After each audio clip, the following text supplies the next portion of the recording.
भरे पड़े हैं, कंपनियां अपना जहर बेच रही है, खदानें भर रही है, किसान का लूट रहा है, उनका जा रहा है। तो हमने कहा कृषि नीति बदलो, वो आधारित उत्तम टिकाऊ खेती हमारी हजारों साल से परंपरागत खेती है भारत की, ऋषि मुनियों की खोज है, या गाय के ऊपर खेती, गाय के गोबर मूत्र में, वैसे गोदारा जी ने बताया 16 पोषक तत्व हैं, जितने पौधे को खुराक चाहिए वो सारी गाय के गोबर मूत्र में है। और गाय के दूध, दही, घी इसमें अमृत के समान है।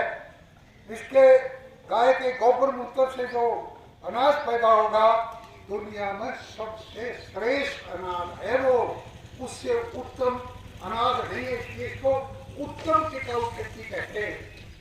उत्तम तो आप भोजन करो और फिर गाय माता की दूध, दही, घी से अपने शरीर में डालो, कोई बीमारी आई नहीं सकती। लेकिन हमने सारा खेल हमारे देश के कर्णधारों ने ऐसी नीतियां बना दी, अपने निजी स्वार्थ में कंपनियों से हाथ मिला लिया, WTO पर साइन कर दिए नरसिम्हा राव सरकार ने, अब उसको आगे बढ़ा रहे हैं, निजी कंपनियों को देश को दे रहे हैं और उनका एक ही मुख्य उद्देश्य है कि भारत की जमीन पर कब्जा किया जाए। हमारी जमीन दुनिया में सबसे बढ़िया है, ये देश जिसमें 6 ऋतु गुजरती है और हमारे पहाड़ धन के बड़े बड़े हैं, सोना चांदी हीरे जवाहरात, समुंदर खनिज पदार्थ का भरा पड़ा है, दुनिया का सबसे बड़ा समुंदर, और हमारे खेत हर फसल के हर चीज के भरे पड़े हैं। तो सबको हजारों साल से विदेशी हमारे देश को लूटने में लगे हुए हैं और इतना धन है कि लूटते रहते हैं, फिर भी ये सोने की चिड़िया खत्म नहीं होती। तो भाइयों, आपको हम ये बताने आए हैं इस खेती को छोड़ना होगा। अगर यह पकड़ी रखे तो धरती भी खराब, शरीर भी खराब और हम कर्जदार हो जाएंगे। अब हमने एक मांग रखी है, मैं संयुक्त किसान मोर्चा के कामरेड साहब बैठे, कहीं मैं इनसे रिक्वेस्ट करता हूँ, आप अपने घोषणा पत्र में MSP के नीचे एक लाइन और लिख दो।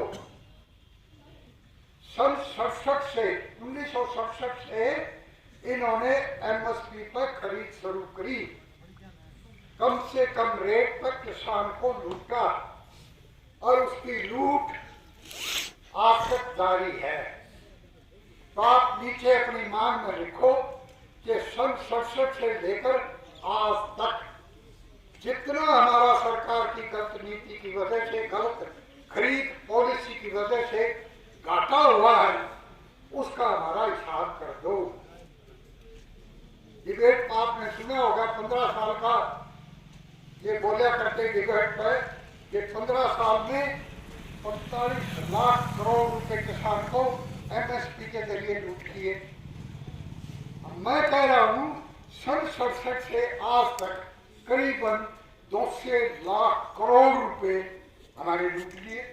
तो हमारा हिसाब कर दो, हमारे 200 लाख करोड़ रुपए वापस कर दो और जितना किसान के कर्जा है देश में वो घटा दो, बाकी वो 15-15 लाख जो मोदी सरकार तय थी वो आ गया, वो है हमारा पैसा।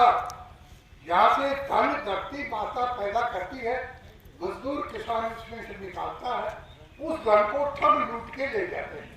तो भाई इन ठगों से बचने के लिए आप यहाँ बैठे हो कितने दिन से, इन ठगों के बैंक हैं।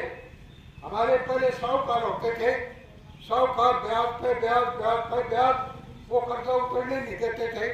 इसलिए छोटू राम की पंजाब में सरकार आते ही पहली कदम से यो काम कराया कि आज से किसान कर्ज मुक्त करती है हमारी सरकार। क्यों? क्योंकि 10 गुना साहूकार को दे चुका है किसान, लेकिन वो बड़ी बता पहुंचा रहा है, और कहते और इतना ब्याज हो गया, इतना ये हो गया। तो इस प्रकार से ये बैंक भी चक्रवर्ती ब्याज लगाते हैं, एक बार ले लिया तो उतर खोलते हैं, और ये तो इतना साहूकार से ये तो चौकर पे तो लुट है।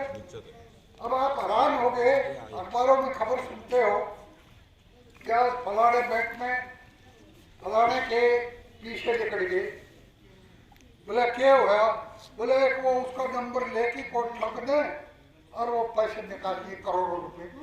अरे हमने हमारे पीछे जमा करे थे बैंक में, बैंक उसका जिम्मेवार, बोला बैंक जिम्मेवार नहीं है, कौन जिम्मेवार है भाई? इन पर पीछे भी जमा करा दो, ये जिम्मेवार भी कोई। और इस बैंक में पैसे जमा करा दिए, वहां से निकलते हैं तो कौन जिम्मेवार है? हम जिम्मेवार होंगे। जो बैंक ब्याज लेता है, उससे कमाई करता है, वो जिम्मेवार होना चाहिए। लेकिन ये उसके जिम्मेवार नहीं है। पैसे भी आपके, आप पैसे जमा करोगे थोड़ा ब्याज देगा, आप पैसे लोगे ज्यादा ब्याज देगा। कमाल की बात है। हमारे पीछे हमारे कहे उठे छुट्टे करके जिस तरह ये बैंक आप लूट के अड्डे बढ़ गए, ये दूसरी लूटपाट का मान लो। ये हमारे बैंक जो हैं हमारे को तबाह कर देंगे। आज इन्होंने एक कलम से बैंक के मैनेजर ने करोड़ों रुपए की हेराफेरी कर ली। वे हमारे खाते हमारे पीछे ले गए तो इनको हम क्या करा? धरने पर बैठा रोवा, गुस्सा सुलगावा, क्या करा? लड़ाई लड़े तो उनका तुम लड़ते क्यों हो? आवाज उठाए तो कोई सुनता नहीं है। आज हमारे 10-12 दिन हो गए बैठे, इन बुजुर्गों ने कड़क ठंडी के अंदर रात दिन यहाँ बैठे हम, कोई सुनाई नहीं कर रहा। कहाँ है वो सरकार और कहाँ है वो मैनेजमेंट? कहाँ है state bank of India, government का सबसे बड़ा बैंक? ये कहानियां कर रहे हैं। और वहां से खातों में बूढ़े बालों की चोरी हो जाती है। इनके बैंक एटीएम के एटीएम उड़ा ले जाते हैं। इनके बैंक में पैसा देना सुरक्षित है ही नहीं। तो इस पर हमें सोचना होगा। और गैर समाज किसान मोर्चा ने इस पर बड़ी गहराई से अध्ययन किया है।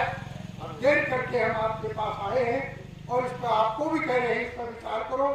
हम गांव कुंगड़ से एक आंदोलन छेड़े और वो आंदोलन क्या है? जैसे जोगेंद्र ने बताया था, पहले सहकारी समितियां थी, उसके थ्रू काम चलता था। अब हम दूसरी चीज करेंगे, उसका कब्जा करेगी सरकार। और सहकारी समिति जितना कोऑपरेटिव महकमा था सारा खत्म कर दिया, उस पर लुटेरे बैठे हैं और सारे संस्थाएं फेल हो गई और सब कर्जदार हो गई। तो अब हम आज इस पर विचार करेंगे, बैठ के मीटिंग भी कराएंगे। और मैं जो